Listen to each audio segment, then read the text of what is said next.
En el año 1770, en Laufen, Alemania, nace quien iría a ser uno de los poetas y hombres más puros que ha tenido tal vez Occidente.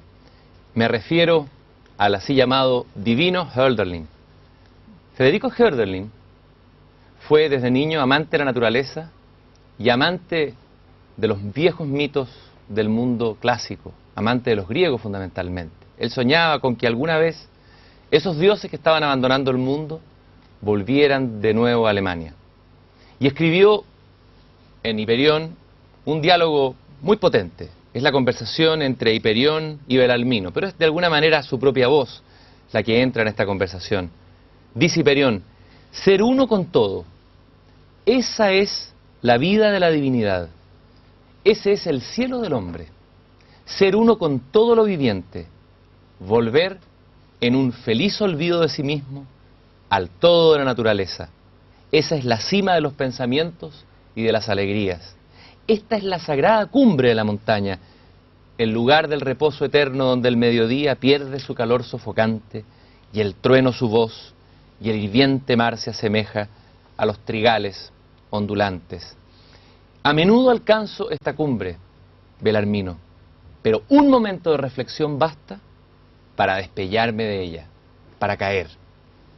Ojalá no hubiera ido nunca a vuestras escuelas, a vuestros colegios.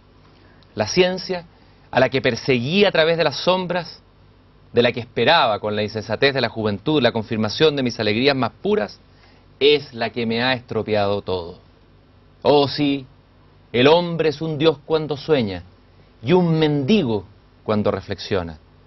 Y cuando el entusiasmo desaparece, ahí se queda el hombre, como un hijo pródigo a quien el padre echó de casa, contemplando los miserables céntimos con que la compasión alivió su camino.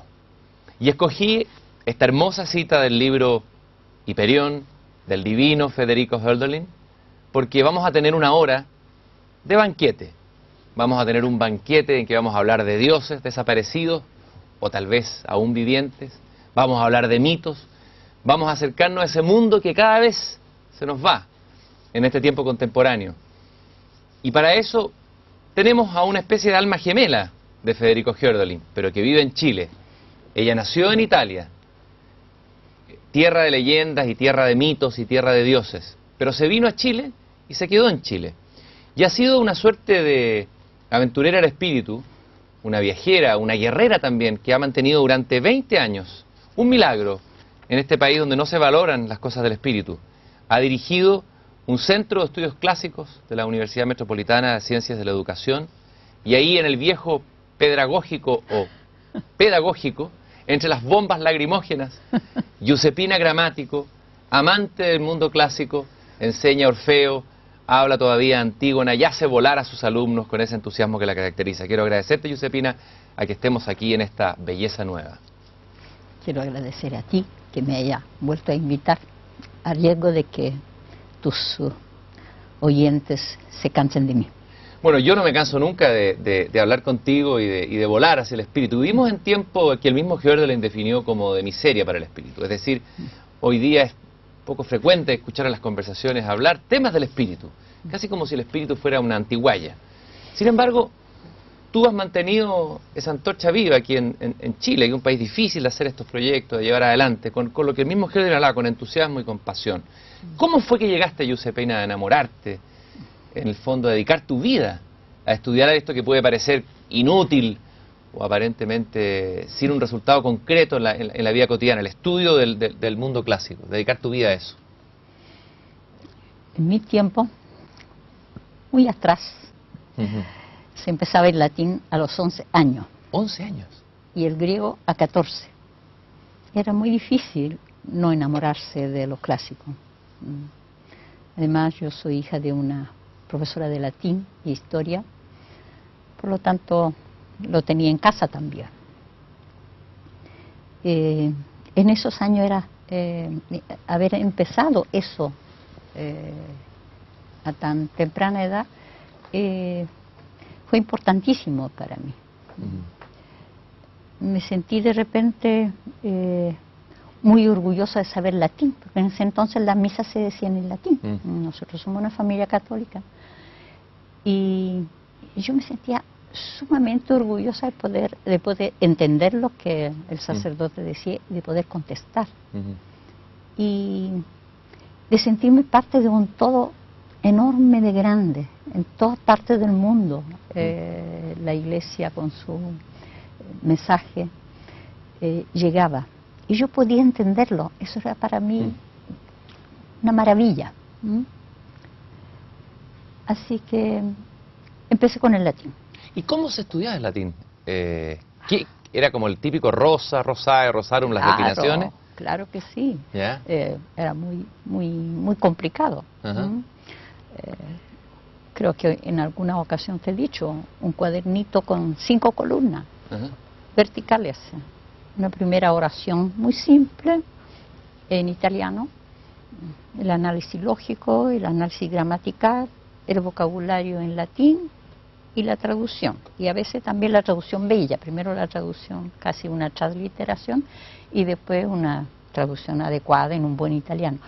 Entonces eso era, y todo era muy extraordinario. Ahora, para alguien joven de hoy día, de 11 años, que te escuchara a ti decir esto, podría imaginarse que esto pudo haber sido una tortura. ¿Y no? Aprender latín. Hoy día el latín ya no se enseña en los colegios. A ver, no, era un gozo. Bueno, en ese tiempo creo que no nos preguntábamos como se pregunta ahora, ¿por qué el latín o por qué el griego? Simplemente era eso. Estábamos acostumbrados a obedecer. Y eso no era un peso. Obedecíamos en la familia, obedecíamos en la escuela, en la sociedad, en fin, éramos buenos ciudadanos ya desde el comienzo.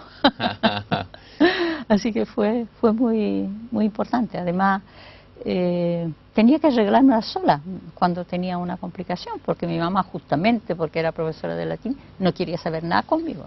Que me la arreglara sola. ¿Y cómo hacen tus compañeros? Dice que no tienen nadie que sabe latín, entonces tenía que hacerlo. ¿Y qué te fue enamorando del idioma? ¿Cómo te fue llegando, se te fueron clavando estas frases? Tú una vez me dijiste que las frases de los antiguos se te clavaban como flechas. ¿Cómo es eso? Era casi un tatuaje en el alma. Sí, encontraba que el latín es una lengua maravillosa, es muy sobria. Y por lo tanto dice la palabra justa, en el momento justo, nada de más ni nada menos. Y eso creo que es una conjugación de disciplina y belleza. Y eso ayuda porque te modela el espíritu, te indica cómo hay que pensar o cómo es pensar y sentir contemporáneamente las cosas. Es una lengua bella. Ahora, cuando empecé con el griego me enamoré del griego, por supuesto, y fui griega. Definitivamente fui griega. A ver, un ejemplo, Giuseppina, para que alguien que nunca ha escuchado el latín en su vida, es lo más probable que nos estén escuchando hoy día no hayan escuchado nunca ni siquiera una frase en latín. Un ejemplo. In principio erat verbum. Tu verbum erat Deus. ¿Qué es? En el principio era el verbo. El verbo era Dios. Y realmente es el verbo caro factum est et tu verbum Deus erat. El verbo se hizo carne y el verbo era Dios. Creo que eso marca todo nuestro quehacer en el fondo. Está la idea ahí también de que el principio es la palabra, ¿no es cierto? Tú eres una enamorada de la palabra, para trabajar con el idioma y que estás con la palabra. Yo podría decir que para mí el pedagógico, las flechas no son bombas lacrimógenas ni piedra, sino que son palabras. Lanzamos palabras para que alguien las recoja. Y ojalá no traicionando la carga semántica que tienen. Mostrando siempre que retornar al étimo antiguo permite sacarle brillo a las palabras.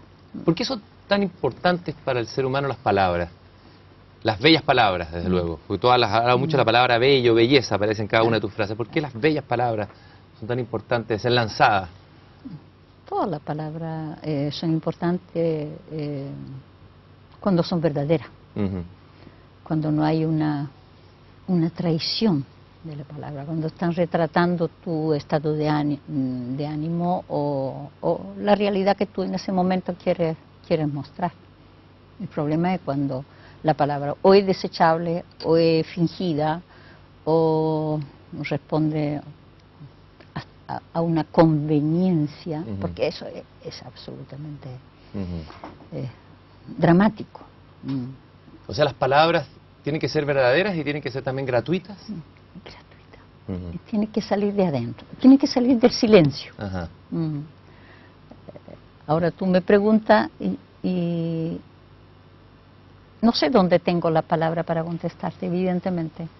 La busco dentro de mí, pero tú no tienes que sentir que yo la estoy buscando, ni yo tengo que hacer un esfuerzo para buscarla.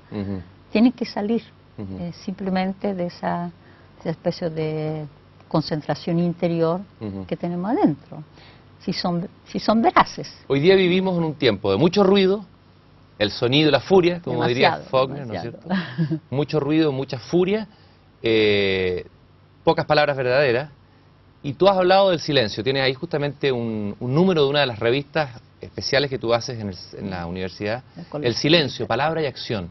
Y silencio está escrito con mayúscula y grande, más que palabra. Claro que sí. ¿Cuán importante es para ti el silencio? Háblanos un poco, hablar del silencio, mira qué paradoja.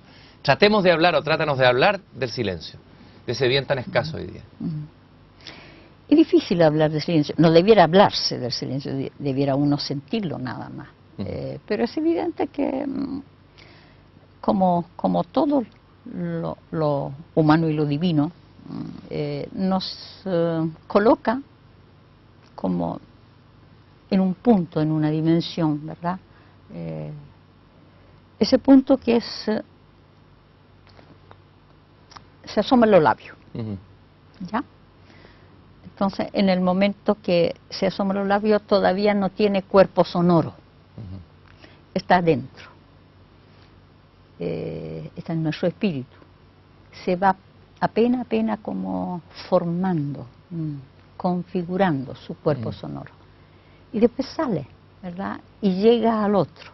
Entonces es una dirección, tiene una dirección hacia adentro y una dirección hacia afuera, y eso es importante, la comunicación entre el adentro y el afuera, y que sea una comunicación veraz, es decir, que no haya nada que estropee ese camino. ¿Por qué la gente le tiene tanto miedo al silencio? Tú, por ejemplo, le tienes miedo al silencio. ¿Cómo convives tú con el silencio? No es fácil coexistir con el silencio. No es fácil. Quedarse solo en la casa, con el televisor apagado, la radio apagada, el computador apagado, y que empiece a aparecer el silencio. ¿Qué te pasa a ti ahí? Es difícil. Y en un primer momento tiene uno que irse acostumbrando a la soledad y al silencio, porque tiene que poblarlo con otro ser o entidad, o no sé cómo llamarlo, de otra dimensión. De otra manera te aplasta, te puede aplastar. Entonces inmediatamente tenemos el recurso de una buena música, la radio Beethoven y una buena música, bueno, eso te ayuda a llenarlo sin estropearlo. Cuando se te estropea, a la primera banda comercial, por supuesto, entonces apaga definitivamente o busca otro. Tú dices poblar ese silencio de seres. ¿Cómo lo pueblas tú? A ver, quiero imaginarte a ti en tu casa. ¿Tú vives dónde? En Doctor Yojo. En Doctor Yojo, ahí en la comuna de Ñuñoa. Aquí, tranquila. ¿Detrás del pedagógico? Sí, donde no alcanza la bomba lacrimógena. Donde no llegan las bombas lacrimógenas. ¿Cómo cultivas tú tu silencio? Yo creo que esto es muy importante, esta pregunta, tal vez, Josefina, porque hoy día, justamente la mayoría de la gente, así lo siento yo, huye del silencio. Entonces, qué importante es que alguien nos enseñe a cultivar ese silencio. No sé, si tú hablas de algo físico, concreto, me puedo poner en la cocina a hacer un buen plato, por ejemplo. O ordenar la casa. De propósito no tengo nana alguna, porque no quiero. Justamente para llenar los espacios también con actividad física que me permitan decir todo lo que está aquí alrededor, el orden que yo tengo, la belleza quizás de este rincón o de esto otro, es toda obra mía. Nadie me lo estropea. Claro, el polvo a veces, porque no me doy tiempo de sacarlo. Pero así, cultivar esos pequeños rincones y sentarme, mirar las plantas, también me llena mucho las plantas. la violeta persa que me regaló mi hijo hace poco, o la azalea, los tonos, y no me canso de decir, Señor, gracias por tantas pequeñas cosas que alegran la vida. Pero la mayoría de las veces yo te diría que uno lo está poblando no con algo que se ve, con algo que no se ve. Yo no sé cómo voy a enfrentar los próximos 5 minutos o 25 años de mi vida. Así que, pero tengo que ir acostumbrándome a espacios de silencio siempre más grandes.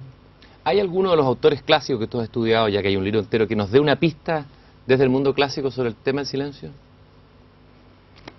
No sé, yo estoy hace rato tratando de demostrar que el logo de Heráclito no lo entendemos porque estamos descuidando su revés, el silencio. Y por supuesto la gente que me lee o me escucha me dice, pero Giuseppina, pues la palabra silencio no existe en Heráclito, te la está inventando tú. Primero que nada, ¿quién es Heráclito? Es un filósofo del VI siglo antes de Cristo. De los primeros filósofos, ¿no? De los primeros. Después de Tales, Anaximandro y Anaxímenes. ¿Qué sabemos de él? Mucha leyenda. Pero ¿Alguna leyenda sabrosa de Heráclito? Bueno, no quería nada con la gente de Éfeso. Él es de Éfeso. ¿Ya? Es de un linaje sacerdotal. Renunció a todos sus derechos en favor de su hermano y se dedicó a la filosofía, a escribir, a pensar, no sé si a escribir, pero a pensar. Y tiene fragmentos, nosotros tenemos de él fragmentos, no sabemos si escribió un libro. Se habla del libro de Heráclito, pero no sabemos si existió realmente. ¿Por qué fue tan importante? ¿Por qué es tan importante Heráclito? Aparece citado en toda la historia, bueno, por Nietzsche. Gonzalo Rojas, nuestro poeta chileno, tiene un poema, siempre habla de Heráclito. A ver, ¿cuál es la importancia de Heráclito, de esta especie como de primer protofilósofo o prefilósofo? Yo creo que hay que verlo junto con Parménides. Son una diada, diría, muy importante. Nosotros decimos así, el filósofo del ser, Parménides, el filósofo del devenir, Heráclito. No hay una oposición entre ellos, como se ha pensado, y creo que es algo retórico, pero no es así. El ser y el devenir no pueden oponerse, se complementan, se fusionan, así como el silencio y la palabra. Siempre que pienso en Heráclito, bueno, desde mi ignorancia, me imagino un río. Bueno, por la vieja frase que uno no se baña 2 veces en el mismo río, o sea... Claro, es que el río fluye. El fluir, que somos puro movimiento, cambio permanente, ¿no es cierto? Claro, claro que sí. Y ahora, ¿cómo entra el silencio en esta idea de él? ¿Dónde encontraste tú una pista para entender el silencio en Heráclito? Es que no podemos entender el logo. Logos. No se puede entender. ¿Qué significa logos, la palabra etimológicamente? Logos, de la raíz del verbo decir, leg, que también es una raíz que del verbo recoger, como dice Heidegger, aunar, recoger. Entonces, claro, si tú reúnes un cierto número de letras, vocales y consonantes, formas una palabra. Por supuesto, los avanguardistas de la poesía pueden poner letras y vocal y consonante que no tienen nada que ver y no forman ninguna palabra. Claro. O forman algo que debería ser una palabra, pero no lo es. Porque la palabra no reúne signos al azar. Y si digo Dios, digo Dios. Y uso una raíz, griego C, que significa colocar, fundar. Porque Dios es cimiento fundante del todo. Eso es nuestra interpretación. Puede filológicamente ser correcta o no serlo, mientras no haya una mejor. Y así, entonces, sabiamente la palabra reúne signos que tienen una suerte de imán adentro. Empédocle diría, bajo la fuerza de filotes, la amistad o el amor, llámalo como sea, se unen y forman eso que es esa palabra. Ahora, dentro de nosotros no sé cómo formamos, porque dentro de nosotros no tenemos signos, pero sí afloran de repente milagrosamente una vez que eso de adentro. Ese es el misterio del lenguaje, el gran misterio de la palabra, ¿no es cierto? Ahora, tú dices logos, ya, uno siempre hace Heráclito, esa famosa frase que tú misma has citado en algunos artículos que dice que no a mí, sino al logos, hay que escuchar, dice él, ¿no? Exactamente. Ya, ¿y el silencio cómo entra aquí, en Heráclito? Heráclito no lo menciona. Pero el problema es que todo el mundo de Heráclito se articula en diada o en dupla, ¿ya? Tú puedes encontrar cualquier tipo de dupla, que se oponen, que se complementan, que se suceden uno tras otro, joven, viejo, por ejemplo, o oscuridad, luz, vejez, juventud, etcétera. Y no tiene ninguna palabra opuesta a logos. Por eso no lo puede traducir, porque le falta la otra parte.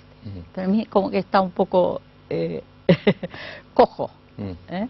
¿Cómo puede entender en un mundo, en una dimensión que se articula en dupla, cómo puede entender un logos que no tiene ninguna oposición? O sea, ¿cómo entender claro, puede entenderlo como principio, porque el logos sería el principio de todo. Lo principial no tiene, sí, no tiene causa, pero, o sea, no puedes tú explicarlo a través de, no puede explicar todo a través del logos, pero no puede explicar el logos.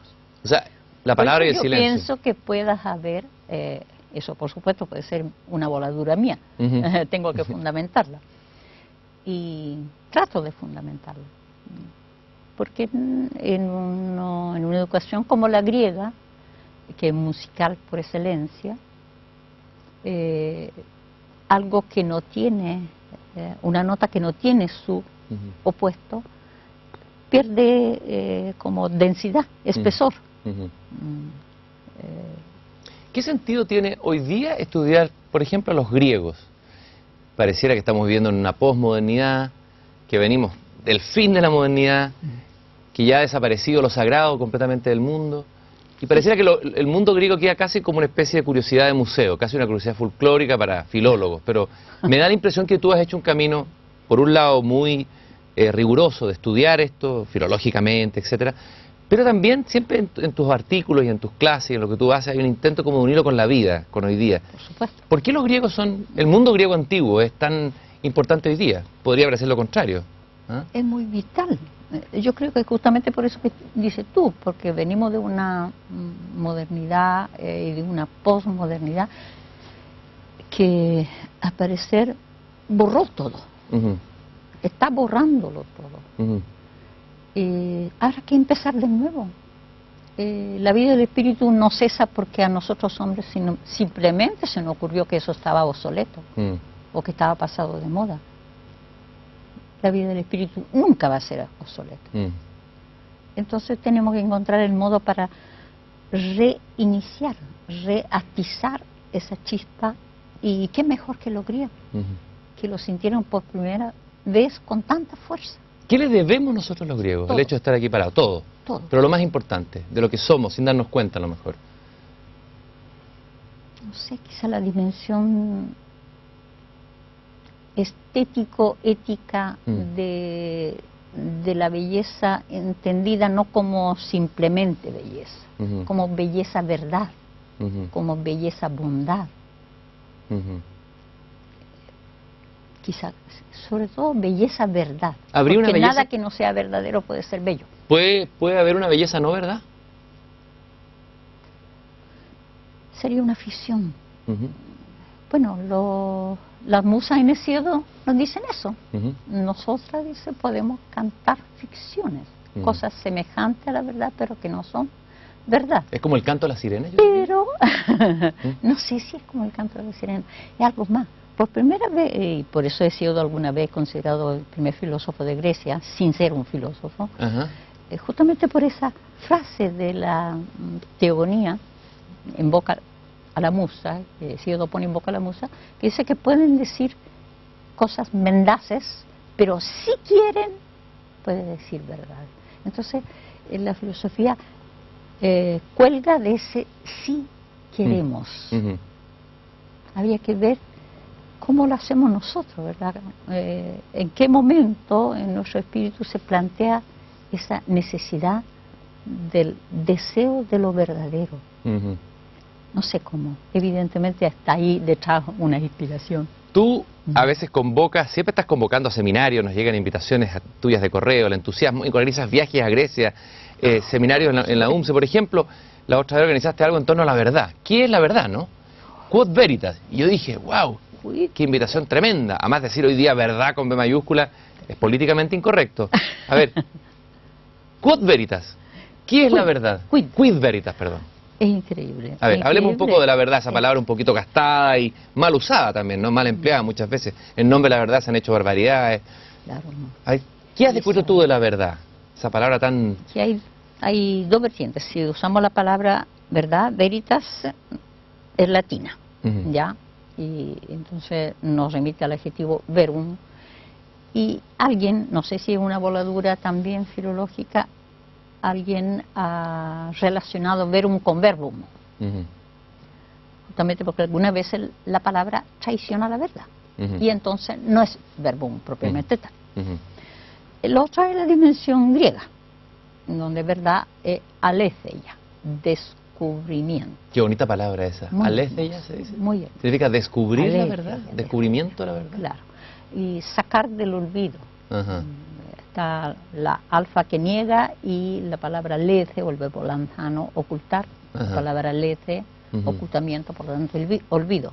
Entonces tú como que vas sacando los velos, lo vas destapando y eso que es el núcleo es de tanta fuerza que te va a encandilar, te va a marcar para siempre. ¿Has tenido tú momentos de aletheia, se podría decir, en tu vida, así, en las lecturas tal vez, o en encuentro con alguno? Sí.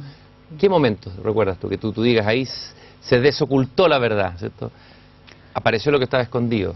No sé si he tenido esos momentos, pero evidentemente son esos... yo se lo explico a mis alumnos diciendo, no con palabra mía, creo que son de Mircea Eliade, son momentos en que el tiempo del siempre irrumpe como una flecha en el tiempo de la hora y lo marca. Ahí algo se enciende. Entonces, si tuviésemos que hacer un mapa de nuestra existencia, a lo mejor borraríamos muchos años, nos quedaríamos con unos segundos. Y podríamos hacer toda una vida de 70 años, puede ser resumido en 3 puntos o en un punto. Digo 3 porque lo puedes juntar, claro, y formar una figura. ¿Ya? Entonces, uniendo esos 3 puntos, tú dices, esos son los puntos esenciales de mi vida. El momento a lo mejor en que sentí que mi padre se moría al lado mío, algo pasaba, ¿no? El momento en que nació mi primer hijo. En fin, una boda, una muerte, un nacimiento, o simplemente un momento en que me despedí de Erice, la ciudad en que acostumbraba a pasar mi veraneo. Fue despedirme del Balio, que es el jardín público, y estaba el rocío de la mañana y la gotita de rocío en las barras del jardín, del cerco del jardín, estaban colgadas ahí y hacían otro tanto arco iris, y eso quedó grabado en mí. Eso es, creo, el recuerdo de belleza más intenso que tengo. Epifanía, ¿no es cierto? Exactamente. Aletheia. Epifanía. ¿Es posible encontrar la verdad? Mire, tú tienes tu verdad, yo tengo mi verdad, la sociedad actual tiene su verdad, tenemos muchas verdades. Ahora, la verdad con mayúscula es difícil. A ver, yo me planteé el tema, porque tuve que trabajar el tema para ese encuentro, tuve que introducirlo. Entonces, verdad cuelga de tu existencia. Si tú no existes, si tú no solo Si tú no existes y no tienes conciencia de existir, no puedes hablar de tu verdad. Pero esa es tu realidad, en el fondo. Es la realidad, pero en el momento que tú tomes conciencia de eso, deviene tu verdad. Pero no sé por qué, no sé cómo, nos percatamos de que esa verdad particular no es sino una faceta de otra, infinitamente más grande, que con mayúscula, y que tiene algo que ver con lo divino. No me pregunte por qué, no sé. Es algo que se asoma sin que tú puedas dar una razón, un argumento. Deberíamos tener argumento, pero argumento es una bellísima palabra griega. ¿Qué significa? ¿De dónde viene argumento? Brillante, argos. ¿Qué es lo que es argos? Brillante. Brillante. Entonces, los argumentos deben ser brillantes, es decir, tienen que poder convencer a primera vista, no tienen que ser razonados o racionales. Entonces, ¿cuáles son los argumentos? ¿Cómo tú, al percatarte de que existes, y que existe todo un mundo no solo orgánico, físico, entonces no existe solo el ramo de flor, el sillón en que yo estoy sentada, sino que existe mucho más.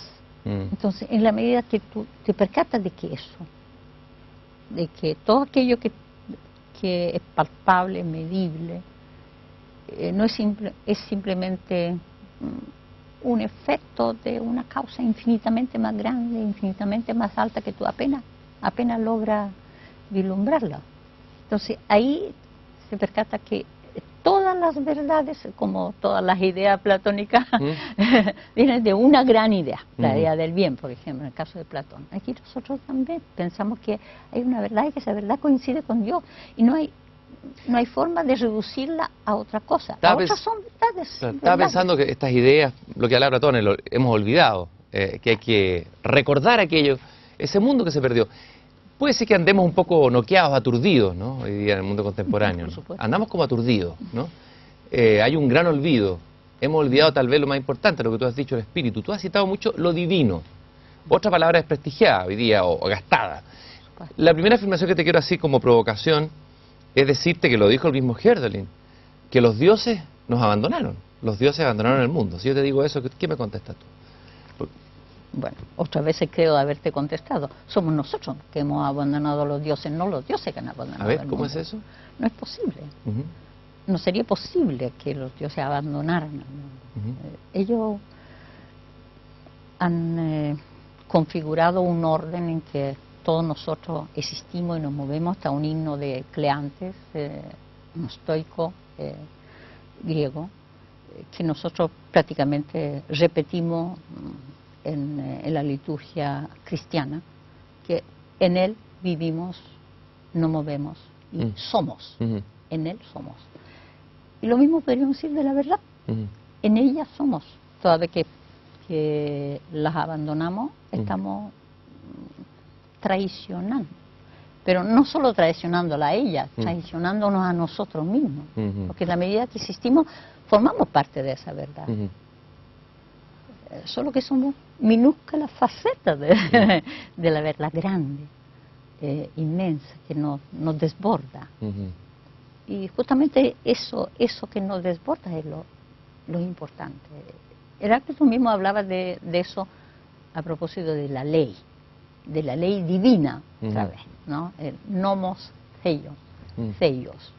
Entonces decía que todas las leyes humanas se retroalimentan o se apoyan, se afirman o sostienen sobre una única ley, la divina, que todas las excede, todas las desborda y siempre hay más.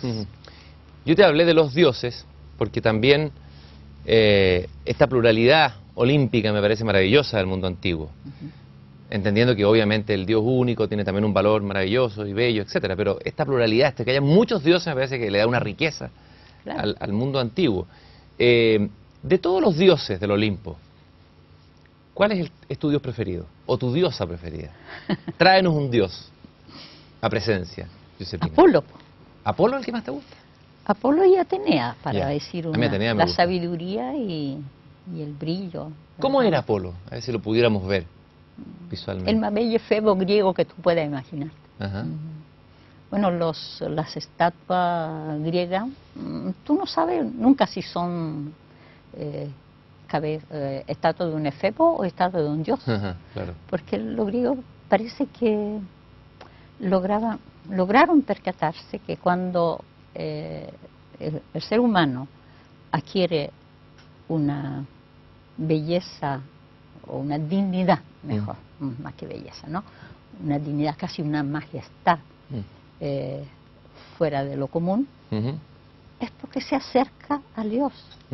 Y si los dioses asumieron forma humana es porque saben que la forma humana es la más perfecta entre todas las formas. Esto se conecta tal vez con esta idea que está tan de moda hoy día, un poco New Age, de que todos tenemos un Dios adentro, que somos dioses en el fondo, ¿o no? Así lo dice Aristóteles. ¿Lo dice Aristóteles así? Sí, también. Nombraste a Artemisa, Atenea, Atenea. la de los ojos de lechuza, como dice. Los ojos de lechuza. Esa me fascina, esa es la que ayudó a Ulises en su regreso Sí, a Ítaca, ¿no? sí. A ver, ¿quién era ella? Te cuento, yo voy a ir a Rodas este septiembre. ¿Dónde queda Rodas? Dentro de una isla al sur de Grecia, cerca de la costa de Asia Menor. Nosotros vamos a hacer un recorrido, vamos a tener en Esmirna nuestro congreso y después vamos a hacer un recorrido y hasta el sur, hasta Rodas. Y ahí está, Píndaro cuenta la leyenda del nacimiento de Rodas, de las olas del mar y del nacimiento de Atenea, de la cabeza de Zeus. No sé si conoce el mito. Cuéntalo de nuevo, porque como un niño chico me encanta que me lo cuenten 2 veces, o 3. Bueno, en el momento especial en que Zeus asume la soberanía de los dioses, o sea, entre los dioses viejos de Grecia y los dioses nuevos, ¿sí? Ahí Zeus tiene que, de algún modo, Zeus es un soberano en rodaje. Así que debe poco a poco irse apoderando de todas las fuerzas antiguas, de todos los poderes, las potestades de los viejos dioses, la primera generación, y para que los dioses nuevos lo aceptaran su soberanía. Y entonces en el mito eso está narrado como que subió al tálamo de Metis, que subió al tálamo de Themis, de Mnemosyne, es decir, que se unió a las titánidas. Una de ellas era Metis. Y de Metis el mito nos cuenta que simplemente se la tragó, se la devoró. Eso nos parece terrible, medio como un cuadro de Goya, así. Demasiado terrible, pero hay que mirarlo en otro sentido. ¿Qué sentido? Incorporó así la inteligencia de Metis, toda la inteligencia, toda la sabiduría. Y de ella, evidentemente, nació Atenea, pero Atenea estaba dentro de Metis cuando Zeus la devoró. Por lo tanto, no salió no vio la luz del ser antes. Entonces hubo un momento, y se dice Píndaro que se encontraba en Rodas. No siempre hay que creerle a Píndaro porque modifica los mitos según como es mentiroso como todos los le poetas. gusta. No es mentiroso, embellece la realidad. Entonces dice que Zeus se encontraba en Rodas, ahí bajó como una lluvia de copos de oro en el momento del nacimiento de la diosa y pidió a Hefesto que golpeara, porque tenía un enorme mal de cabeza, que le golpeara la cabeza, y ahí salió con un grito de guerra y un brillo extraordinario Atenea de la cabeza de Zeus. Eso fue muy interesante. Dice que quedaron asombrados, Urano, Gaia, en fin, todas las viejas deidades quedaron asombradas por la belleza y por la fuerza poderosa como trueno de la voz de Atenea. Bueno, hija de Zeus era, ¿no? Y bueno, Píndaro cuenta, entrelaza a ese mito, entrelaza otro mito. Porque Rodas emergió en ese momento sobre la superficie de las olas, no estaba antes, y no cuenta qué había pasado. Hubo un momento en que Zeus hizo las partes, o sea, le asignó a cada uno de los dioses nuevos, como en un botín, después de una guerra. Como repartir los ministerios. Claro, claro, estos eran los ministerios del Olimpo. Del Olimpo. Entonces, a cada uno le tocó una determinada tierra. Y no se dieron cuenta que Helios, el dios del sol, no estaba. Por lo tanto, no le tocó nada. Cuando regresó Helios, por supuesto que las cosas no estuvieron bien y se quejó, y Zeus estaba a punto de hacer como pasa en una guerra, volver a poner todo el botín en no sé cómo decir, un montón, y repartirlo otra vez. Y entonces Helios le dijo, no, mire, estoy viendo algo. Y ahí empezó a aflorar rodas sobre la superficie de las olas, y Helios, como Dios lo sabía todo, supo que era una tierra muy fértil, y él dijo, esa va a ser mi parte del botín. Y le pidió a Laquesis, una de las Moiras, que pronunciara como la palabra de asentimiento, como el gesto de Zeus. Y cuando la palabra dicha, fatum dicen los latinos, y el gesto de asentimiento, de donde viene la palabra latina numen, nuo, anuir, asentir con la cabeza. Entonces, esos dos gestos, el gesto de asentimiento de Zeus y la palabra de la Moira, la que hicieron que, o sea, le asignaron Rodas a Helios. Y entonces Helios le pidió a los rodienses, los nuevos habitantes de las islas, bueno, primero se unió en matrimonio con el espíritu, la ninfa del lugar, Rodos. Rodos significa rosa. Eso se dice que Rodas es la isla de la rosa. Dice que es muy bella, no la conozco todavía. Entonces hubo esta unión con Rodos, y al mismo tiempo Helios le pidió a los nuevos habitantes que subieron al monte y que edificaran un templo e hicieran los sacrificios correspondientes, instaurando el culto de la diosa Atenea, que era la diosa del lugar. Y así lo hicieron, pero un poco volado como eran, se le olvidó llevar el fuego. Píndaro dice, se le olvidó la semilla del fuego ardiente, algo así. Y claro, una vez edificado el templo, debían sacrificar la víctima. Y no había fuego, no se podía sacrificar la víctima. Y por lo tanto se hizo una ofrenda, como la ofrenda de la primicia, ¿no? Tú, cuando hablas de todos estos dioses y estos personajes, pareciera que existieran realmente, que uno comienza a meterse en tu historia y pareciera que existieran realmente, pero es curioso escuchar esto en un mundo donde ya no hay dioses. Lo que hablábamos de decir, no están presentes en nuestra vida cotidiana, porque en este mundo griego los dioses estaban en el mundo, ¿no? Estaban presentes, habían conversación, uno lee los libros. Los antiguos poetas así lo creían. Y bueno, cuando los dioses... Para ti son seres vivos, ¿eh? No son solamente, los mitos no son simplemente como cuentos así... A mí son un camino para concebir al Dios único. Porque son como, los antiguos los griegos lo llamaban palabras esenciales. Es como decir, palabras esenciales para que tú llegues a la palabra, que es la verdad, que es Dios. Así que yo hago esta, no significa que yo creo en Atenea o creo en Apolo, pero sí creo en el significado, o sea, eso que ellos significaron, porque eso que ellos significaron existe, nadie lo va a poder nunca borrar.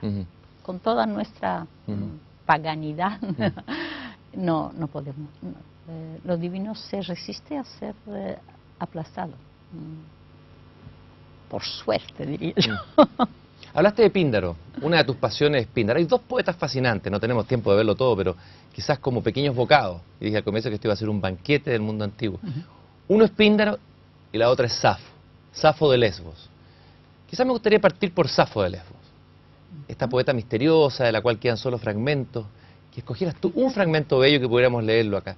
¿Quién fue Safo, así brevemente, Giuseppina? Es una poetisa de Lesbos que tenía un piazzo, es decir, como una escuela para señorita, podría ser, donde le enseñaba a andar bien, a cultivar la música, la poesía, la belleza, todo aquello que en ese tiempo se consideraba propio de la mujer. Y esto de la es gracia interesante, femenina. Giuseppina, esto es interesante, una escuela de mujeres con una poeta mujer en un mundo tan masculino como el mundo griego, ¿no? Donde la mujer estaba casi... Qué curioso que haya existido... No, y era muy cotizada, al parecer. Y también muy... se ligaba sentimentalmente mucho a sus discípulas.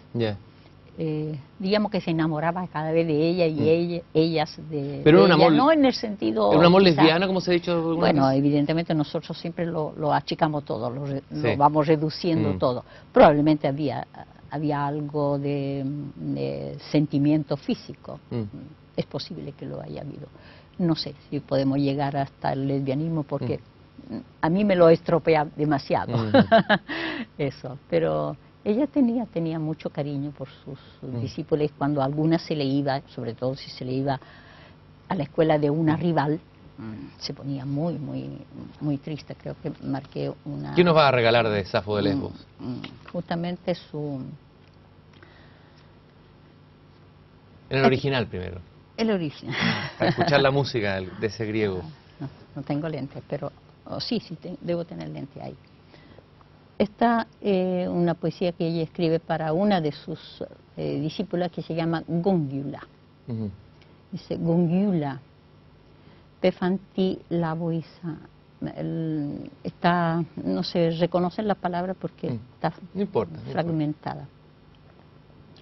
Hace deute pothos ti amphipótatai, tancalan, agar catagogis auta eptoisa idoisan. Ego de Jairo, yo me alegro. ¿Y cómo traduces eso? Un momento. Yo me alegro, kai gar auta depota emenfeto Cuprogenea. Te ruego, Gongyula, ven de inmediato a mí. Ven con la gran cítara. Vuelan o aletean alrededor tuyo deseo y amor. Eres tan bella. Tu túnica misma perturba a quien te mira. Yo me alegro, me regocijo, o siento júbilo al verte. Ella misma, la diosa de Chipre, Afrodita, te reprocha, como que te reprocha de ser más bella que ella misma. Qué bonito, qué hermoso, qué delicado ese fragmento. Giuseppina, en estos minutos que nos quedan, los pocos minutos, porque el tiempo, se nos va. Nuestro enemigo, como dice Baudelaire, nos va pisando los talones. Me gustaría tal vez hacer como una reflexión más profunda y personal. A ver, si tú miras para atrás tu historia, que es muy interesante, tú llegaste a Chile hace, ¿cuánto? ¿20 años? Más. Los 55, no, imagínate. 40 y tantos años. Después tuve 10 años en Italia, pero... Sí. 20 años tienes el centro de estudios de la universidad. Sí, claro. ¿Cómo fue, a ver, este viaje tuyo, como un viaje un poco de Ulises, o de Eneas? Fue tu propia Eneida. ¿Cómo fue este viaje a Chile, dejar Italia, volver acá? ¿Qué crees tú que había detrás de este destino tuyo? De partir de este mundo que tú tanto amas, pero traerlo acá, a este lejano fin de mundo que es Chile. Mucho más simple de lo que tú imaginas. En Italia la esposa sigue al esposo. Nos casamos y nos vinimos para acá porque él vivía ya aquí hace unos 8 años. Por lo tanto, no hubo otra cosa que seguirlo. Ese es el acontecimiento exterior, pero tú mismo nos has enseñado que detrás de los acontecimientos... Por supuesto. Hay algo más. ¿Qué has descubierto tú? ¿Qué crees tú que había en tu destino, digamos? Yo creo que había mucho entusiasmo por lo que hacía, porque yo estudiaba.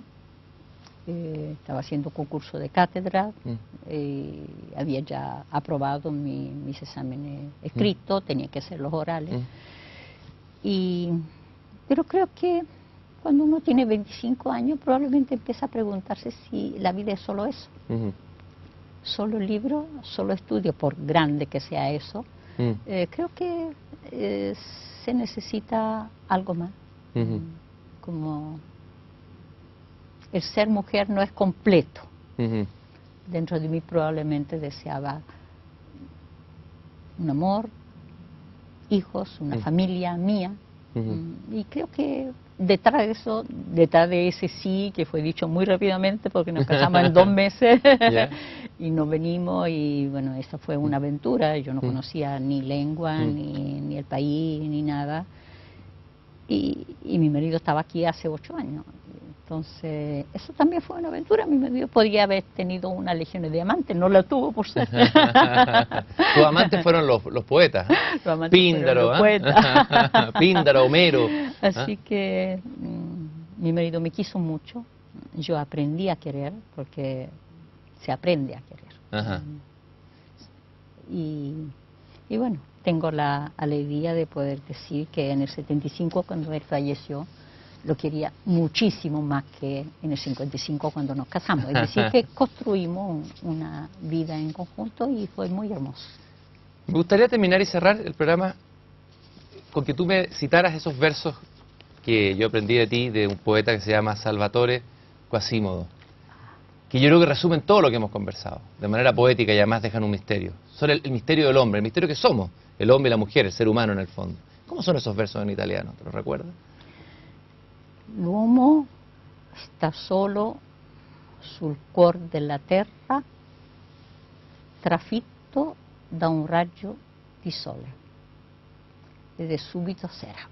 El hombre está solo sobre el corazón de la tierra, atravesado por un rayo de sol, y de repente, y de pronto es de noche. Es de noche. Gracias por el rayo de sol, de tu saber y tu entusiasmo y tu pasión. Gracias. De la belleza extraída del mundo antiguo. Gracias, Lucha Espinal. Muchas gracias. Por ayudar a construir esta belleza nueva.